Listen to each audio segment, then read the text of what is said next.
Thank you so much for making time to come, and I hope you guys will be able to report well back to your bosses and that they will take great interest on this matter, because this matters not only in South Korea, obviously, but also for the U.S.-RK alliance and for our nation here in the U.S. as well. So without further delay, let's get started, and we will hand it off to Ambassador Morris Tan.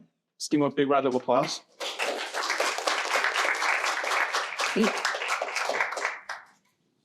Good to see you all. Thank you for coming. I want to lay a little bit of foundation before we show you a couple of introductory videos. In 2020, during the presidential election of Donald J. Trump and Joe Biden, most Americans thought that the election was not conducted fairly and properly. And recently, Kash Patel released a report in which he was indicating that there were plane loads of non-US citizens coming with fake IDs from places like Hong Kong and South Korea and Great Britain, and coming to vote in an election that they had no business voting in. During the US 2020 election, many people here in this country, and I think around the world, thought something was amiss. And so we really welcome and think it is entirely appropriate for our director of the FBI, Kash Patel, to be inquiring into this. And we also agree with and applaud President Trump's executive order calling for looking into what happened in the US 2020 election. What happens in the US affects the world, because the US is the leader of the world, the lone superpower. And so what happens in the US impacts the world. But as the leader of the free world, the United States also must care about what is happening in the world, and even more so when there is a connection between the US government and what is happening. Such a link exists where you have AWEB in South Korea joined by 109 countries, where AWEB has been exporting the means of election fraud to various countries around the world. As it turns out, it's not just a US issue, but the sorts of things that were happening in the US in the 2020 presidential election have been happening in a raft of countries around the world. To just give a wide range of examples, because it would take a long time to list all the examples, but to give a sample, a widespread sample geographically, you have places like the Democratic Republic of the Congo, you have places like Iraq, you have places like Kyrgyzstan, you have places like Ecuador, and you are spanning multiple continents just with these countries alone. But who would have thought that USAID money, USAID money, being sent to AWEB would then be used to enable election fraud? AWEB should perhaps be renamed Making Dictators Are Us, because they are making it possible for those to seize power in an undemocratic, illegal way that should be stopped. Furthermore, there has been USAID support for the National Election Commission of South Korea. Now, you might think with a nice proper name like the National Election Commission that this is just a place that does a good job of running elections and there's nothing much to see in regards to what they do. Sadly, we have found that nothing could be farther from the truth. It is commonly the case when people have nothing to hide, they do not hide. That when people are confident about what they've done, they're willing to let all the sunlight come in. And typically, election monitoring teams around the world, which the US welcomes, by the way, the US welcomes election monitoring teams, Taiwan welcomes election monitoring teams, that when there is nothing to hide and there is a willingness to let the sunlight in, which has been called the best disinfectant, then you have a situation where you can see free, fair, transparent elections. However, not so with the National Election Commission. And with respect to this National Election Commission, and you will get some sense of this through the videos that will be shown, you will see fraudulent operations that take place, if I may break it down, try to break it down very simply. You have electronic fraud that happens algorithmically, and then you have an attempt to make the paper ballots catch up to the manipulated electronic voting. If I were to break it down and summarize it very simply and in a very straightforward way, that is in essence how it happens. And time-wise, it mainly happens during the early voting period, where they have a different set of rules for early voting. You don't have to even vote in your district. You don't even need proper ID. The ID and fingerprints that are done are not taken seriously and discarded. There is not the ability to check and examine things. They do not disclose what is happening. And in this last election, there were many instances of voter fraud that were captured photographically, by video, by election monitors who were counting the vote count and finding significant disparities that were there. This is the sort of thing that was happening in this last election. And two videos that we'd like to show you to set the stage a bit more. One was shown in Times Square in New York recently. It's just a 2-minute video.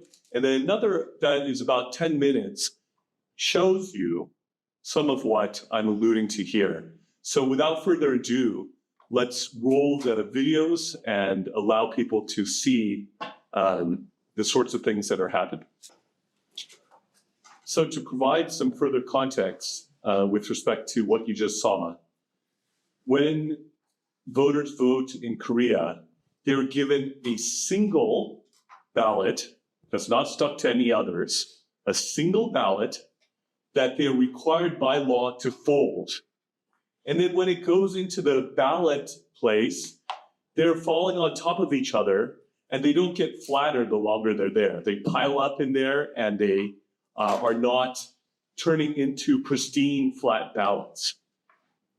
So then what are these flat ballots that are pristinely stacked on top of each other? They are manufactured, pre-printed ballots that are fraudulent.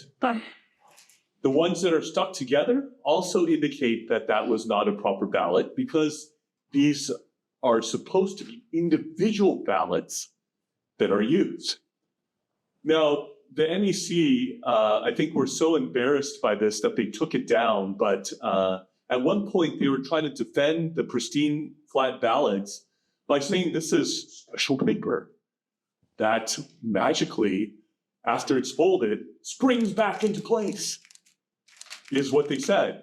Well, this became so manifestly absurd that they took it down from their own site as an explanation, because have you ever seen such paper? Have you ever heard of such paper? Has anyone ever invented such paper? If so, we would expect that that person should have a patent and a good deal of money from the patent, but no such patent exists. And this is not magical paper that springs back into place and is suddenly flat and pristine. But, really the paper ballots are really trying to mask the electronic cheating that is happening. That's really the heart of it. If they were confident about what they were doing, they would open up their server and allow anyone to freely see. So many people now in Korea don't trust the election commission nor the results of the election. We believe that Kim Moon-soo won the presidential election and that Lee Jae-myung lost the presidential election, but it was fraudulently stolen. So you have a criminally fraudulent organization, National Election Commission, aiding and abetting the cheating that happened to fraudulently put Lee Jae-myung into office. And we also, if you look at the broader context, you have long-time interference by the Chinese Communist Party and the North Korean cyber army. And these are cyber attacks to engage in this sort of electronic cheating because they want to turn South Korea. Well, something that's very important that I want to point out, what does this have to do with the United States? Not only is China trying to displace the United States as the world's lone superpower, but they want to make it so that South Korea would not come to the aid of Taiwan if they attack. And they want to make it easier for North Korea to be able to take over South Korea by force. There is a mutual defense treaty between the US and South Korea. This is a treaty where in Article 3, the Secretary of Defense and the Secretary of State of the United States, together with the Minister of Defense and the Foreign Minister of South Korea, agreed that Article 3 of the Mutual Defense Treaty requires mutual cooperation and mutual response when there is a cyber attack that happens. So it includes cyber attacks. That is significant because by law then, the United States must work with South Korea to come to its aid with respect to the cyber attacks that have happened in South Korea. This is very important because according to the US Constitution, the supremacy clause of the Constitution makes the supreme law of the land the US Constitution, US statutes, federal statutes, and treaties. This is a treaty. Therefore, the US is legally bound to come to South Korea's aid and work together to turn back these cyber attacks. This is a critical point that the US has this treaty obligation. And with that, I want to pass it on to my colleagues. First, Colonel John Mills, who was the Director of Cyber Policy in the US Pentagon. And he has been on multiple election monitoring teams. Colonel Mills will have some very important things to share with you. We're dealing with an international election cartel that is essentially, this is not just affecting South Korea, it's affecting America, it's facing all countries around the world. And I've been involved in elections back in the 90s in Bosnia. It was much simpler. In 2006 in Iraq, and again, much simpler, but it began to be affected by the U.S. Helping Americans Vote Act from 2002. Apparently, Americans were unable to vote before 2002, so we had to have a piece of legislation called the Helping Americans Vote Act. From that point onward, everything went downhill, and it's affected worldwide, the worldwide vote. But also I got I've been a court-appointed election officer and given testimony in federal cases, election cases. But in dirty counties in Virginia, I've been appointed as an election officer because of dirty counties in Virginia. But the model is really Taiwan. And I covered the January 2024 election in Taiwan. That is the model for a fair and clean election. Day of, one day, paper ballots, must show ID. Everything is hand counted in front of everybody. and nothing enters any kind of electronic network until above the county level. Taiwan has 22 counties. So once it gets above the county level, that's when it gets into the computer networks. But everybody knows the count by that time. There's no debate. It's been publicly counted. Everybody knows what it is. What is going on when elections are overly complex, like South Korea, like America, that is a red flag for fraud. And I always just point to the Carter Center for Democracy, which used to be the gold standard for elections and election conduct. They seem to be uninterested when it doesn't go to a certain direction. But that is overly complex. There's no reason for this complex IT. No reason. It's dangerous. It's a danger. It's dangerous. I just point to Kill Chain. What happened right before the 2020 election? The movie Kill Chain, where a lot of leading Democrats said election machines are dangerous to the foundation of the United States. Interesting. Okay.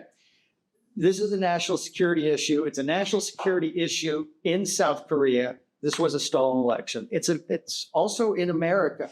And there's a direct connection. I want to also bring up our good friend, the Filipinos, because in 2024, the Filipino Attorney General went to the previous Attorney General, Merrick Garland, and said, hey, you have an election machine company bribing Filipino officials to use that company. I'm not going to name the company name.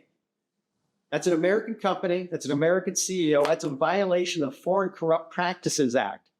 And Attorney General Merrick Garland, what are you going to do about it? Well, it put Merrick Garland in a very awkward situation. That same company, that CEO is on trial right now. So we'll see the outcome, innocent till proven guilty. But that same company has hardware and software components in the South Korean election system.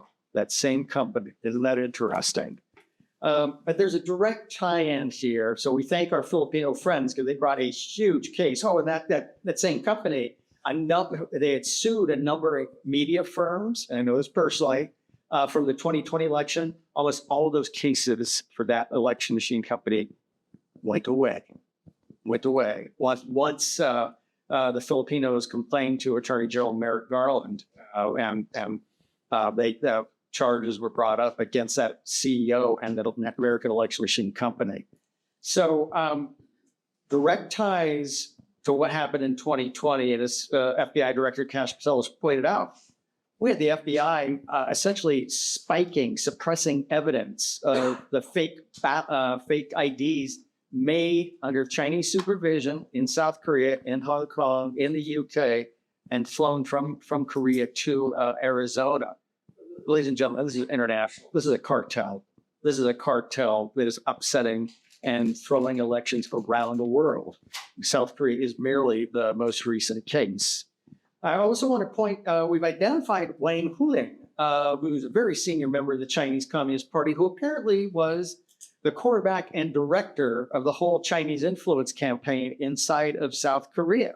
So we have a senior Chinese Communist Party official, essentially the quarterback. This is why South Korea had agreements with Communist China for police interchange. That's why you had this sudden unexplained presence of Chinese police in South Korea. What in the world do we have Chinese police in South Korea for? It's crazy. You had all these government officials that apparently were actually overseeing the election in South Korea. Just unbelievable. South Korea, I would say, is America's closest ally and partner, closer than any. Five Eyes, the Ukraine, South Korea is America's closest friend and partner. This is crazy what is going on in South Korea. So President Trump has an election executive order. Director of National Intelligence, Tulsi Gabbard, has given guidance on what they are going to look into on election fraud. This was even before the South Korean election. FBI Director Kash Patel has identified the fraud that was suppressed. So I think we now have the legal basis for both federal law enforcement and U.S. federal intelligence looking into these matters in South Korea, in addition to the treaty obligations on cyber that the ambassador mentioned. This is very important. These are triggering events. So this election in South Korea is not over. It is the right of a citizen in a constitutional republic to ask questions. Anytime that is suppressed, that is wrong. I will want to point out this absolutely bizarre National Election Commission, which apparently in South Korea, we don't even have an equivalent in America. The National Election Commission in South Korea cannot be questioned by anybody, not even the government of South Korea. Candidates sign a pledge they will never challenge anything that the National Election Commission does or says in South Korea. That is a super national body that cannot be challenged. I guess the National Election Commission is the government of South Korea. This is wrong. This is wrong. We don't know who these people are. South Koreans don't know who these people are. And yet, South Korean government can be investigated. South Korean government officials can be investigated. But nobody can challenge this body called the National Election Commission, which actually goes back a number of years, basically about 1960 in South Korea. A lot of questions, but you can never have a constitutional republic and have an entity like the National Election Commission. You no longer have a constitutional republic. Thank you. Just please, we have a report. It's very good. Please, section 2.3 lists a number of elements of what we consider to be the fraud, and also the first addendum in there, electionfraud.com. Very well documents what happened in South Korea. Thank you.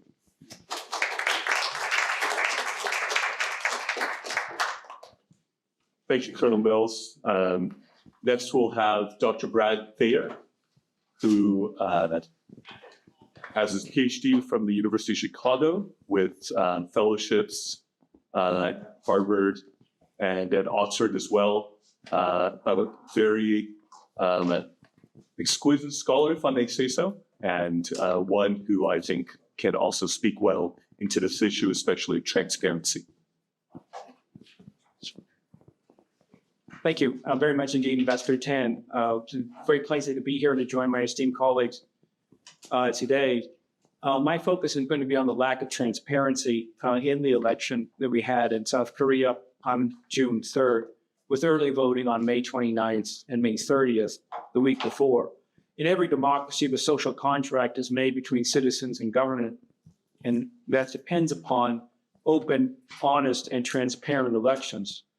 It's essential for stable democratic government, and as Ambassador Tan mentioned, this is a problem in many democratic states, including the United States, but was particularly acute in South Korea on June 3rd and its aftermath.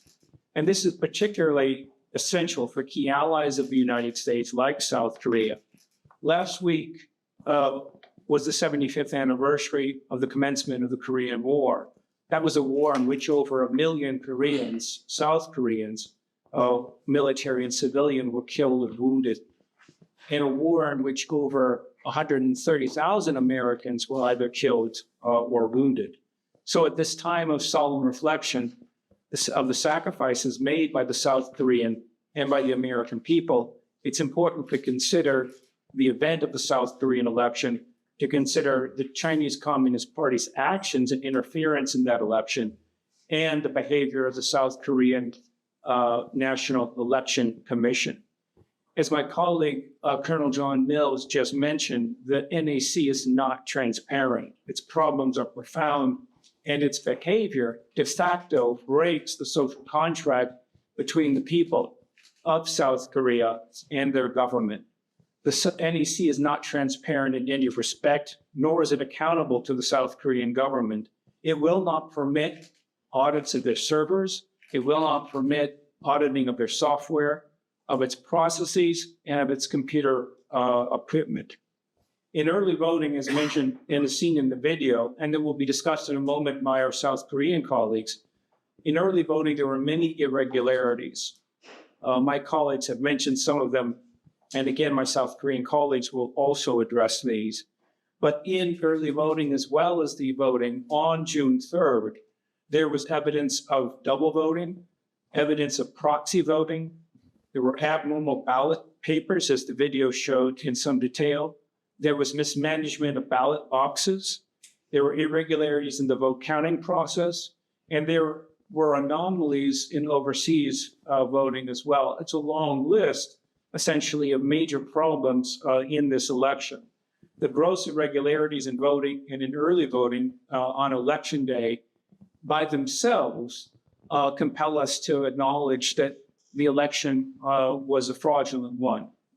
An investigative agency must investigate the NEC, their servers, their computer equipment, and their processes. And I have to say that this is a pattern of behavior, bad behavior by the NEC, which is witnessed, of course, previously in 2020, in 2022, and 2024, and earlier South Korean elections. So, in conclusion, transparency is essential for legitimate democratic government and for the social contract that exists between all citizens of a democratic state and their government. And so it's very important for an investigative body to examine these issues and for the NEC and for the South Korean government to provide full cooperation to address this issue. Pillar, of course, of democracy is that we must be confident of one person and one vote in any election. And the custody of that vote, of course, is going to be executed and sustained with fidelity and with the understanding that that will be a transparent process from beginning to end. The South Korean election on June 3rd fails in every account with respect to fundamental tenets of democratic vote and democratic processes.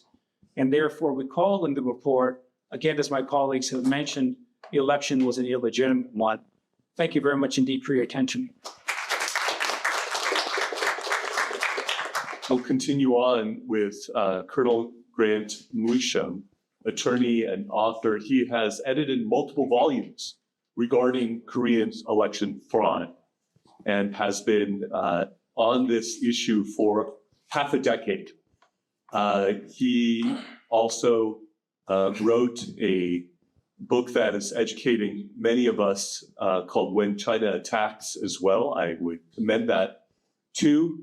But Colonel and attorney and author Grant Musham has some valuable insights for us as well. Good. Thank you, Morris. I appreciate that. I'll just get going right away. This team looked into the 2025 elections in South Korea. I actually got my start in 2020, looking into the National Assembly elections there. And it looked into the 2022 presidential election, 2024 National Assembly elections, and this most recent one. And when I first went in 2020, I didn't expect to find anything. I just wanted a trip to South Korea. I'm half joking.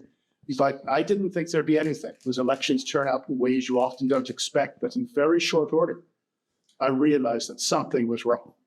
And it was probably the biggest surprise of my professional life, short of the Washington football team never winning a Super Bowl 35 years. Really, the biggest surprise to see how much corruption there was in the South Korean election, and I have never changed my mind since then. You have evidence all over the place. You have documentary evidence, you have video evidence, you have physical evidence in the machines, you have eyewitness testimony. It's available to be examined. You have scientific evidence as well. One example, it's been alleged and that the statistical outcomes of the South Korean elections demonstrate illegality. Well, the former head of South Korea's equivalent of MIT told me that, look, I tried to figure this out, and either God did it or it's written. And that is compelling evidence. And the evidence is there. Now, in the years that I've been looking at this, how many times has the evidence been reviewed by the media, South Korean or foreign, by the National Election Commission, by the South Korean courts? I think you know the answer, none. I'll stay here for the next 6 months if somebody to show me anyone who has looked at this evidence. Instead, what you hear is it's baseless, it's conspiracy theories. Well, then that's what, did you look at the evidence? No, it's baseless, it's conspiracy theories. Well, did you look at the evidence? No. Well, this is the point at which this sort of thing it becomes either just criminal activity or just unbelievably stupid. And that's what we have seen here. So as I said, that is the answer to all of this. When someone says, oh, it's baseless, these people are making up things. Well, show me a report, show me an examination of this evidence. It's all there to be examined, and nobody ever does. Well, that tells you plenty. Now, what's at stake here? Ultimately, South Korea as a good ally of the United States. We take it for granted. You always hear it's an ironclad relationship forged in the blood of the Korean War. The Koreans love us, never been stronger. You will hear that from all parts of the U.S. government and elsewhere. Well, they used to say that about Venezuela before Chavez came. It was very strongly tied to the Americans. We had a military relationship. It was the hemisphere's oldest democracy, short of us. And it was just perfectly strong. And then look what happened after Chavez came in a very short time. Suddenly Venezuela's pro-Cuba, as anti-America as you can get. Is there some reason that can't happen with South Korea? No. And what you're seeing in the manipulation of the electoral process in South Korea is an effort by hardcore South Korean leftist radicals to turn South Korea into a one-party state that is aligned with the Chinese Communist Party, aligned with North Korea, and they want to break the U.S.-South Korea relationship. That's what they want. Most people don't want it, but we've seen many cases where a ruthless group, committed radicals, can move a country where most people want to go. You saw something similar in Turkey. Specifics vary, but Turkey is not what it was 30 years ago or 20 years ago, and you wonder if it's even an ally. And that is what's at stake. Yeah, what all you would hear is ironclad relationship, never been stronger. But I wouldn't bet on that. And the elections are just one tool that the leftists are using in order to take over control and move South Korea away from consensual government, away from democracy. Because they have taken over now the presidency, the National Assembly, they have an overwhelming control gotten by electoral fraud. They have the labor unions, academia, the media has been emasculated. They wouldn't even think of looking into this. The court system they've never examined any of the electoral fraud because they're afraid. You have as well big business. They're threatened. They're pushing. They're trying to get their claws into that. The South Korean military has even been put on notice. The last piece of the puzzle was the presidency, and the evidence speaks for itself. And as I said, this was a huge surprise to me to find out what was going on with South Korean elections. And I think we do need to take this very seriously. Now, what can your members do, the representatives? Well, one, you can help them, just tell them something's going on. And you can write letters, speak up, hold hearings. And often some interest from the United States makes a huge it has a huge sort of benefit for the people who are trying to defend freedom in South Korea. So the first thing you got to do is remember that thing that I just said. When someone tells you all of this is conspiracy theories, well, show me the review of the evidence that's been done. It doesn't exist. So thank you very much for coming. And I really can't overstate just how serious this is. So it was a huge surprise to me. But it was, it almost, if I wasn't an adult, I'd probably cry to see what's happened to South Korea. Thank you. We're honored to have from South Korea former Assemblyman Min, who was also the news anchor for the biggest Korean media outlet, KBS, for over 20 years. He is intelligent, talented, brave. He was the first to really step up and step out in regards to what is going on in regards to election fraud in South Korea, and he experienced it himself. And so we are glad to welcome Assemblyman Min to come and share with us. Thank you, Ambassador Tae, for a kind introduction. Good afternoon. My name is Kyungwook Min. I was one of the very first people to say loud and clear that South Korea's 2020 general election was rigged. I worked for 23 years at KBS, Korea's largest broadcaster. 3 of those years I spent right here in Washington as a foreign correspondent. As a trained reporter, I saw what others missed. statistical evidence that was too clear to ignore. That evidence turned me into a fighter.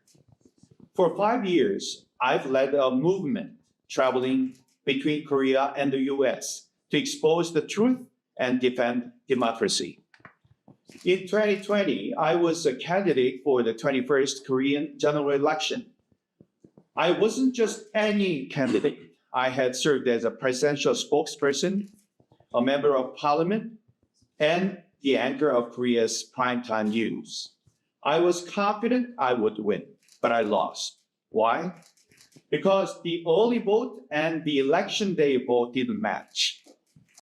They violated the law of large numbers, a basic rule in statistics that ensures predictable results in big samples.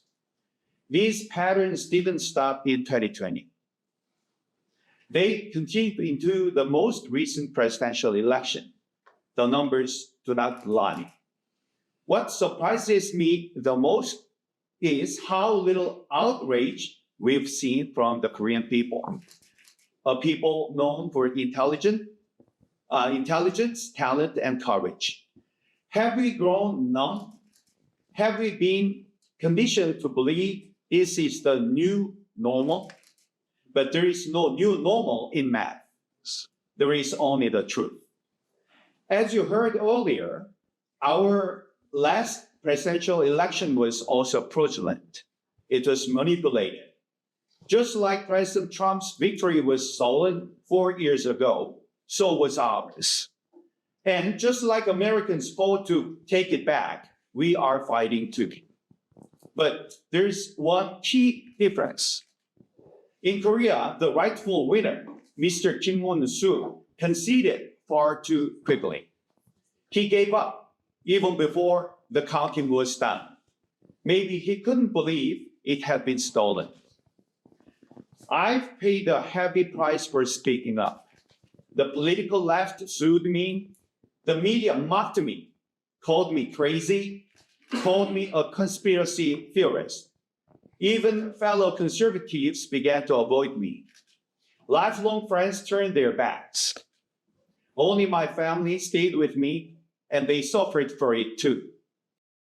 Mr. Kim Won-soo saw what I went through. Maybe that's why he hesitates to join us. And I understand that. But I still urge him, reconsider. Election fraud is a crime. It destroys democracy. Accepting it encourages more of it. This is not just your fight, Mr. Kim. It's the people's fight. It's about every citizen's right to vote. So please, withdraw your concession and join us. In 2020, I flew to Washington to speak the truth. At that time, I stood alone. My words felt like a cry in the white wilderness, but I still spoke. I even warned America, be aware or be next. And I was right. It took President Trump 4 years, but he's back. Today, I return to Washington, but I'm not alone. I stand with President Trump, President Yoon Suk-yeol of Korea, and former Prime Minister Hwang Kyo-an. I stand with Ambassador Morstan, Colonel John Mills, Colonel Brad Newsham, and Professor Bradley Thayer. History will remember them. In Korea, many patriots are fighting with me. Their courage brought us here, and I'm especially moved by the young people in their 20s and 30s who are now standing up. They give me hope. But we must not forget those we lost. Over the last 5 years, 5 great souls gave their lives in this fight. Kim Il-do, Kim Kwang-chan, Kim Jae-hong, Pastor Kim Tae-won, and Elder Kwon Tae-hun. 2 died from illness while leading the movement. 1 died in a suspicious car crash. 2 set themselves on fire after exposing the truth. Let us never forget them. We are here because of them. Now, I speak directly to President Trump. America has spent hundreds of billions of dollars in Ukraine. But is Korea less important? Do we need bullets and bombs to recognize that a war is happening? China has taken control of Korea's government without firing a single shot. Can't we see this? President Lee Jae-myung didn't win by chance. This was a long strategy by the global communist movement. And now, as a puppet of Beijing, he will sell out Korean sovereignty. 4 days ago, on June 25th, was the 75th anniversary of the Korean War. 36,000 Americans died to protect Korea's freedom. That freedom is now slipping away.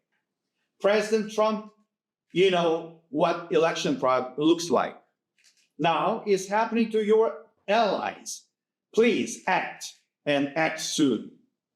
And to Congress, don't see this as just a Korean problem. This is a global crisis. Hold hearings. Investigate the Chinese influence that threatens both of our nations. 5 years ago, I received a calling from God to expose this fraud. That calling sent me into this long, hard fight, and I've never turned back. Under God's providence, may every effort to uncover the truth be blessed. Thank you very much.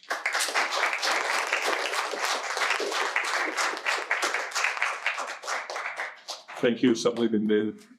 We have also from South Korea, the attorney. And I say the attorney because he has been the attorney leading this fight in the legal front. In fact, he has an active case right now seeking to overturn this election that should be overturned, should be nullified, and should be reversed. And so please welcome with me Attorney Park. It's my great honor to share with you in time frame power. Every moment is a historic moment for me and for Koreans. Recently, North Korea discharged its nuclear waste without permission, but Lee Jae-myung, pro-China and pro-North Korea, president stolen the presidency by the control, did not take the issue of this matter. They make a label, erase the map of these matters. This is very ridiculous and dangerous. China sought to turn South Korea into its vassal state by fostering a large number of pro-China politicians, bureaucrats, and legal professionals. Through bribes, women, and intimidation, they expanded their influence.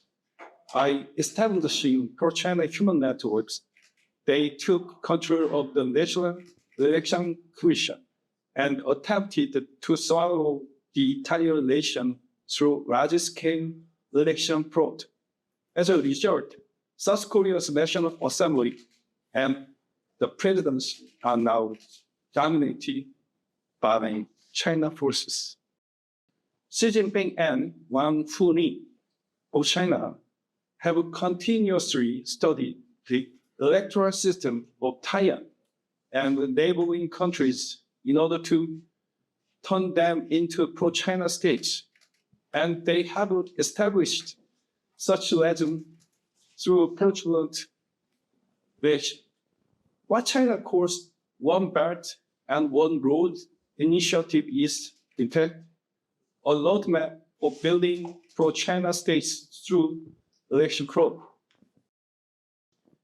In the case of South Korea, the NEC's electoral system password was 12345, which is the customer service number for China Civil Service call center. This shows just how much control China has over South Korea's NEC, to the extent that China's administrative system number was used as the NEC's password. South Korea's last telecom company, SKT, was hacked by Chinese hackers, resulting in the personal information of 27 million people, over half of South Korea's population, being handed over to China. This data has been used to force IDs and hack the electoral system, helping to establish pro-China measures. The NEC posted a 10-episode documentary series titled Democracy and Leadership. Strangely, despite China not being a democracy, 6 of 10 episodes focused on Chinese political figures such as Wang Huning, Deng Xiaoping, and Zhou Nan, with Wang Huning featured in both the first and second episode, even though he's not popular. This indirectly shows Wang Huning's central role.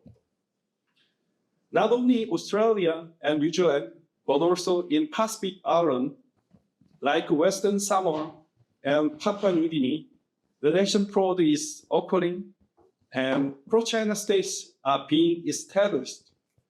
China's Foreign Minister Wang Yi has even toured these Pacific Island nations, maybe aiming to strike at the level of the U.S. Seventh Fleet in preparation for a potential U.S.-China conflict. Election fraud is not just a problem of South Korea. It's also an issue for the United States and the entire world. If we do not work together to eliminate it, creeping communism may one day threaten nations and endanger the entire world.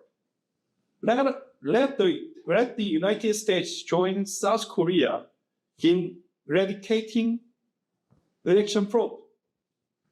South Korea could serve as an excellent testing ground, test bed for eradicating fraudulent elections. I understand that the United States also poses difficulty in figuring out how to tackle election fraud. Supporting efforts to eliminate fraudulent election process in South Korea, drive out pro-China elements, and distance the nation from China's interference would be of significant help. More than 80% of South Koreans dislike China, and over 90% favor the United States. Let us work together to further strengthen the South Korea-US alliance and the international coalition for freedom democracy. God bless Korea and the United States. Goodbye. Thank you.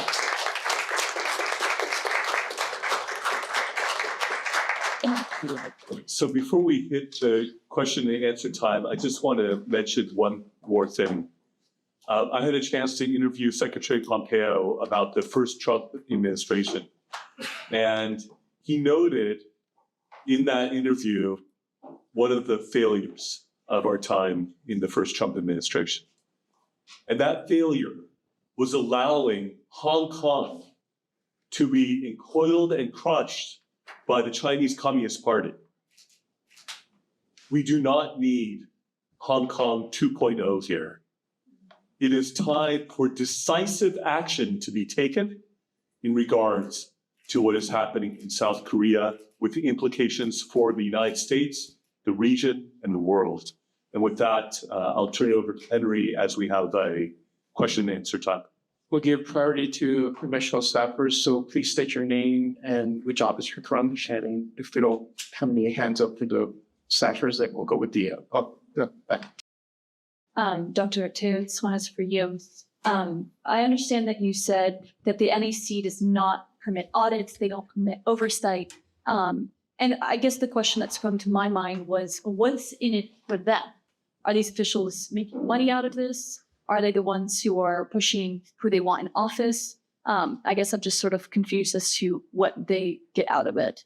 Well, certainly. Thank you very much indeed for the question. And certainly that is an excellent one. What the NEC gets out of it is control for it. By being completely opaque, no one can identify, trace their methods, and there is no accountability. They're able to, perhaps working with other actors like the CCP, ensure that their favorite candidate wins the election. And so as we have stressed today, this is the source of a great problem that we face in the South Korean election. And that alone causes us to recognize that this election cannot be seen as a legitimate one if there is no transparency. Thank you. If I might, I'd like to add to that. It is a family business.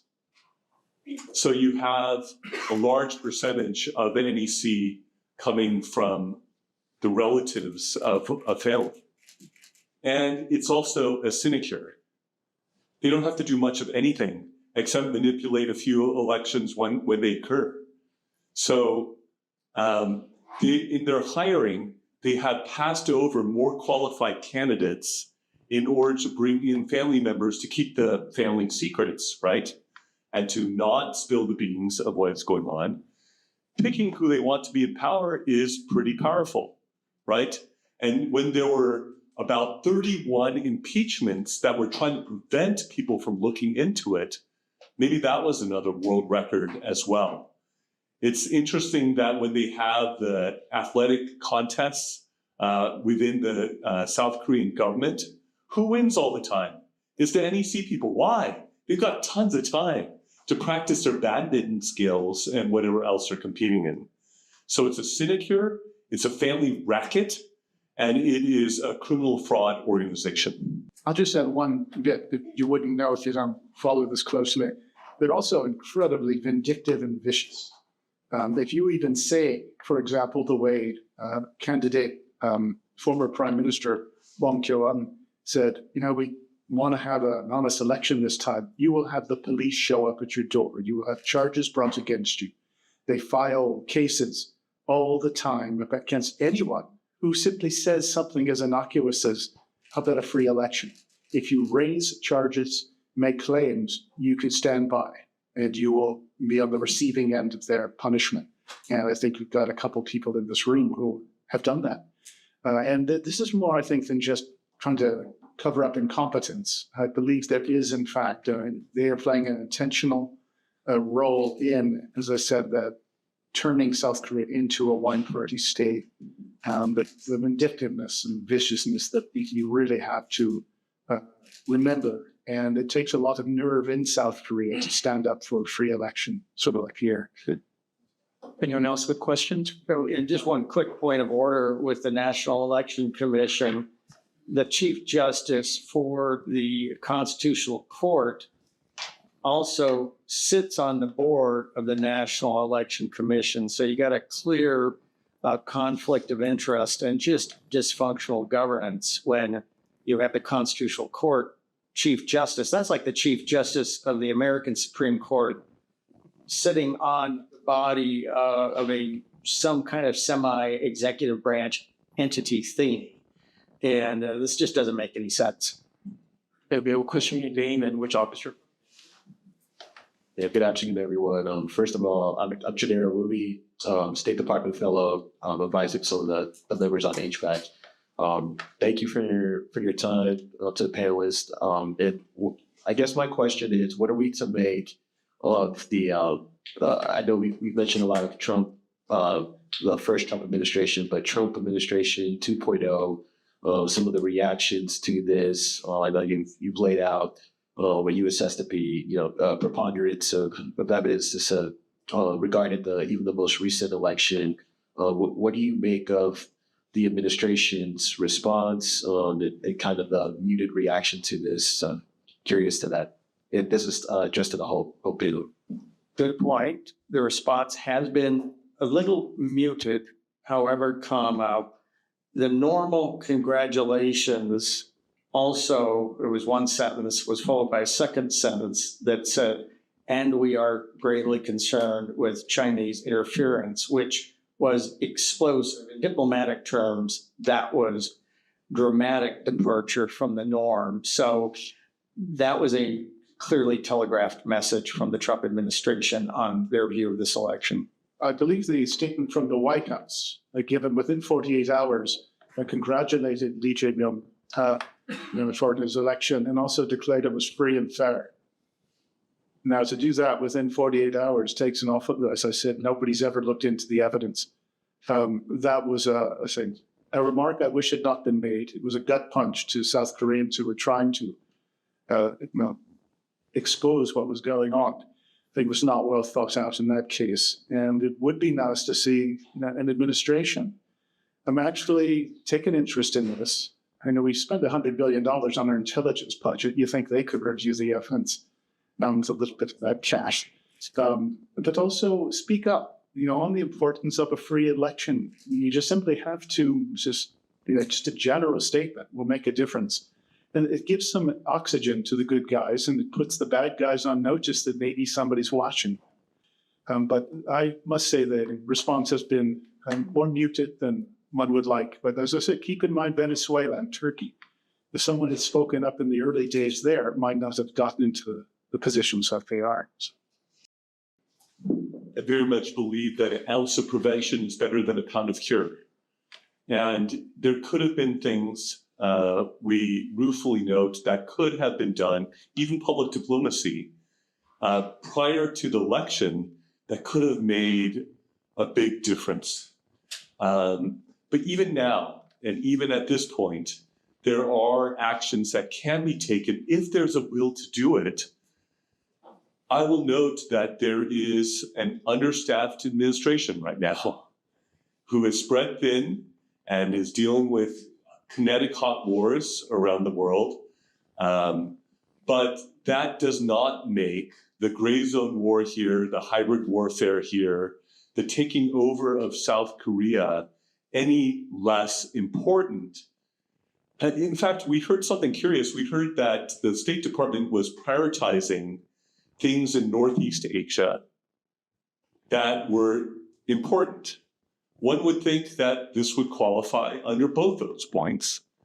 And we would strongly urge Congress, strongly urge the executive branch to take some decisive actions before it is too late. You don't want to just try to lock the barn after the horse has been stolen. You want to be able to address the situation. And it's not far from the election date right now. And so can we step in and can we decisively take actions that demonstrate our treaty commitment fulfillment, because you have triggering events here of cyber attacks that require, let me underscore that, require response by the United States of America to address it. I would just add, there's also a congressional response as well that might be useful. If USAID did give money to AWEB and to the NEC, then Chairman Comer, for example, has grounds to investigate along those lines. So the administration's response, of course, but there's a congressional response too, which I think might be very helpful. My name is Annabeth. Thank you so much for speaking today. The 2020 U.S. election was brought up several times in this presentation, and I know there was a lot of different perspectives and opinions on what happened in the election from both sides of the aisle, both then and now. So I was just wondering, what's the general public's opinion or perspective in South Korea on this past election? 처음에는 다 음모론이라고 이제 생각을 했고요. 그것이 이제 왜 그러냐면 지금 이 시대에 무슨 부정선거가 있을 수 있느냐. 부정선거는 60년 전에 있었던 막걸리를 사주고 고무신을 사주고 표를 사는 그런 매표 행위로 생각을 했기 때문에 사람들이 이제 듣질 않았습니다. 그런데 5년 동안 저희들이 싸움을 해왔고 특히 최근에는 미국에도 부정선거와 관련된 트럼프 대통령의 싸움이 있었고 결국 윤석열 대통령도 부정선거 이 실태를 바로잡기 위해서 그 비상계엄령까지 선포했다가 결국은 탄핵을 당했습니다. 그걸로 인해서 지금 많은 사람들이 부정선거의 실태에 대해서 알게 됐고 특히 20, 30대 젊은이들이 이 문제에 대해서 많이 깨어났습니다. 그 상징적인 두 가지 장면만 보라고 한다면 국제조사단, 감시단이 입국을 할 때 그 기다리던 젊은이들 한 1000여 명의 젊은이들이 3시간 동안 이분들을 기다리면서 Stop the Steal을 chanting, 그 소리를 지르고 했습니다. 다음에 26일 날 워싱턴 내셔널 프레스 클럽에서 부정선거와 관련된 기자회견이 있었을 때 한국 서울역에는 수천 명의 젊은이들이 중심이 된 시위대가 무려 6시간 동안 새벽 3시임에도 불구하고 그 생방송으로 기자회견을 지켜왔습니다. 그래서 더 많은 사람들이 깨어나고 있는데 이 부정선거를 저지른 사람들은 강력한 그 카르텔을 이루고 있기 때문에 그 성을 무너뜨리는 것은 쉽지 않습니다. 다시 말씀드리지만 그래도 전에 비해서는 많은 사람들이 부정선거 문제에 대해서 깨어나고 있다고 말씀드릴 수 있습니다. So first, when we started talking about election fraud, everybody would call us conspiracy theorists, and the fight was not easy. But we have been fighting for the past 5 years, and more recently, there was also President Trump's battle in the United States regarding election fraud. In the end, President Yoon Suk-yeol even declared martial law in an attempt to rectify the reality of election fraud, but he was ultimately impeached. As a result, many people have become aware of the extent of election fraud. And in particular, many young people in their 20s and 30s have awakened to this issue. And one of the symbolic events to this is when the international monitoring team entered South Korea 3 weeks ago to monitor the snap election in South Korea. They were welcomed by thousands of people in their 20s and 30s chanting, "Stop the steal, stop the steal." And then on the 26th, with a press conference on the election fraud, just the 26th of this month, was held at the National Press Club in Washington, D.C. Thousands of protesters, mostly young people, gathered at Seoul Station in South Korea, despite it being 3 a.m. They watched the press conference live for a full 6 hours. As a result, more and more people are waking up to the truth. However, those who orchestrated the election fraud form a powerful cartel, and breaking down that stronghold is not easy. That said, compared to before, we can definitely say that many more people are now awakened to the issue of election fraud in South Korea. If I heard correctly what Assemblyman Min told me personally, I think he said it might be around 40% of the population that is recognizing election fraud, but moving up, maybe moving more towards 50 or 60% of late and recently. Also point out that the state of development of South Korean media is essentially where America was maybe 30 years ago. There really wasn't any alternative. There was just kind of a mainstream, and that was it. Fox wasn't even a thing 30 years ago. So that's the challenge, is we're dealing with a society that did not have alternative media. Now, in America, things have radically changed. Some would assert that had a lot to do with the 2024 election. Podcasters, alternative media. It has changed in America. South Korea is still 30 years ago. What is extremely distressing is we have American companies such as Google, which owns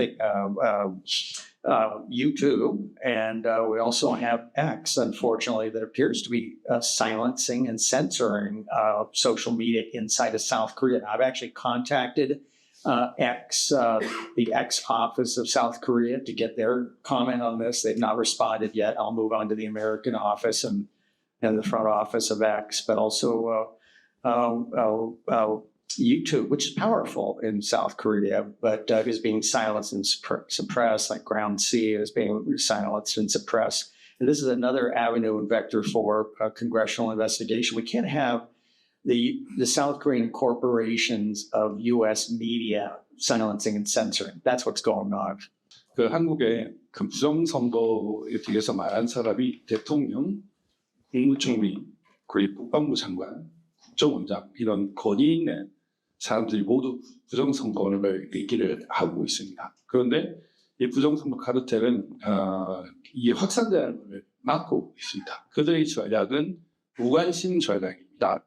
그래서 6월 26일 날 워싱턴 내셔널 클럽에서 기자회견이 있었음에도 불구하고 한국의 주요 언론은 다루지 않았고 철저히 이를 은폐하려고 하고 있습니다. 그러나 진실의 힘은 크고 진실이 점점 더 확산될 것이라고 저는 확신을 하고 있고, 이렇게 미국과 함께 그리고 미국이 도와준다면 이 진실 확장력을 막을 수 없다고 생각을 하고, 아마 이제 진실이 페이크 프레젠트를 나가라 할 수 있을 거라고 생각을 합니다. Regarding the election fraud in South Korea, many high-ranking officials, including the president, the prime minister, the minister of national defense, the director of the National Intelligence Service, are all aware of the fraudulent election. However, the election fraud cartel is actively working to prevent this issue from spreading.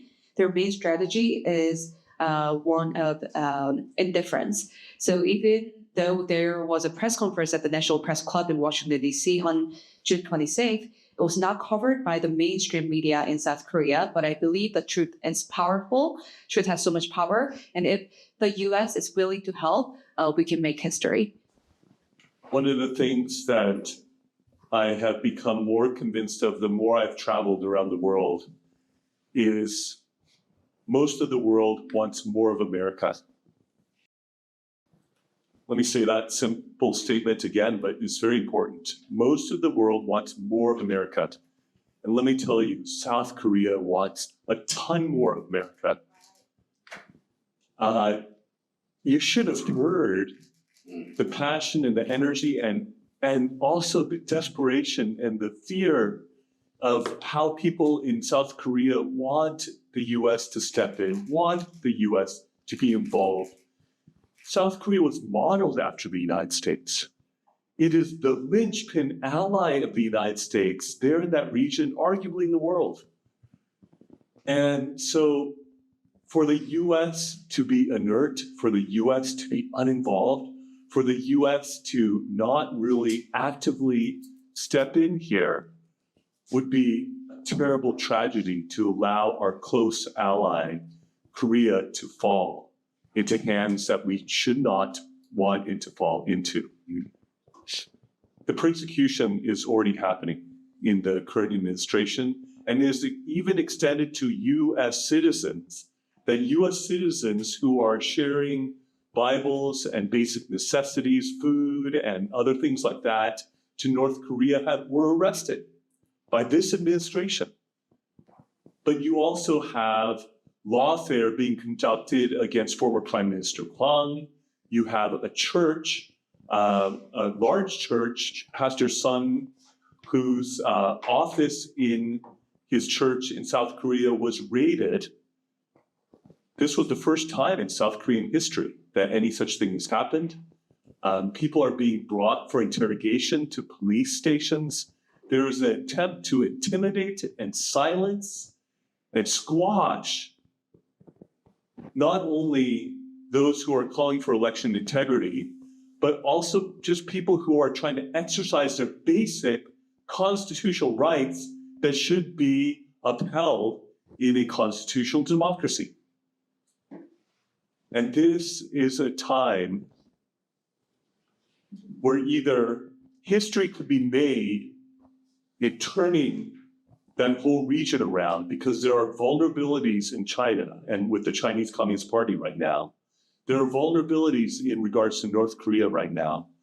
And in the midst of this crisis, there could be a turning of this whole region that could make history. Or we can sit back and talk to our grandchildren in the future about how the US lost this region and lost the great power struggle with the CCP and failed with our closest allies, South Korea, in this critical region that has implications for not only that region, but for the world.